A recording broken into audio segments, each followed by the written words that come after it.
lay sant di la gërëm di rafetlu interview bi ngeen di def ak man. fi ne Reug Reug fi nekk nii nan nga ko gisee at wan yoon nga jàpp ni tey ji bu ca awee tey ji dina war a mën a def at kat yan combat nekk ci kanamam. xam nga Reug Reug c'est le phénomène de l'arène gars yi ñu bëgg ko ñu bañ ko mooy phénomène u làmb ji. Reug Reug léegi la ma ko suma grand bi di témoin Ibou Ndax ni ma xale bi li mu def ci lutte traditionnelle benn xale musu ko def. Reug Reug 2017 2018 meilleur lutteur lutte avec frappe ci génération. Reug Reug am na Lion d'or. Reug Reug doon na champion d'Afrique ba tey mi ngi ci MMA bi. Reug Reug xale la yàggul ci làmb mais champion de tous les temps la léegi nag gars yi dañ dem ba dañ koy moytu koo wax mu ni lim fi defagu fi dara man leen waaw mbër mu bëre fukki combat ak juróom daan fukk ak ñett am ñaari sans verdict musul dégg muñal ñuy wax ne defagul dara te làmb ji tey ji ñoom Balla Gaye ba ci gars yi koo ci seet ay victoire am su matee 15 ci lay yem waaw kon ki am 13 victoire ñaari sans verdict musul daanu def na fi wala deful moo tax gars yi ñeme wuñu ko moom nag pare na pour ñoom ñëpp bàyyiwu fi kenn waaye nag ñeme wuñ ko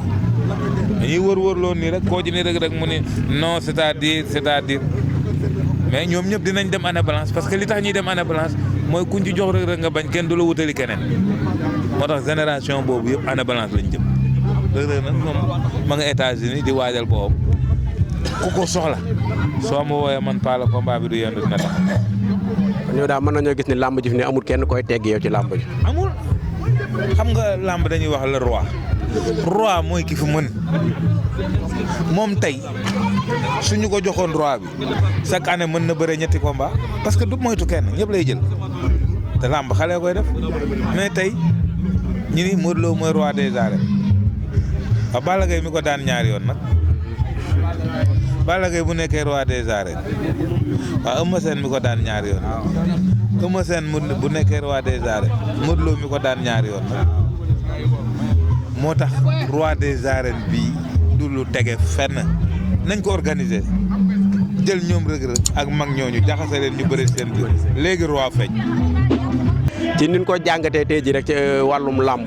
comme tey di ni ballon d'or de amee tey ji ñu lay fay ba année bi dikkaat ñu koy def ne fekkante ne lu jaar yoon tey CNC war nañ mën a fay mbër mi nekk roi des arènes ba année bi dikkaat ba keneen di ko nanguwaat ci moom war nañoo mën a jàpp lool waaye daal si diggante Reug Reug moom yow jàpp nga ni daal ne ku taxaw rek fi ne pare nga pour bëreet moom daal. gis nga dafa am pool boo xam ne ay ñoom Sa Thiès ay ñoom Garga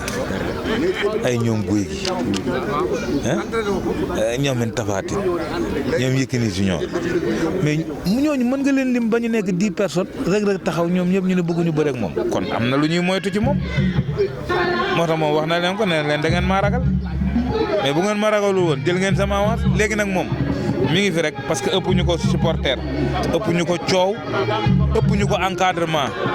suñu mënee ko nay daw nag nañu ko nay daw rek mu jiital leen rek wut yatam topp ci seen ginnaaw rek dana leen jàpp ji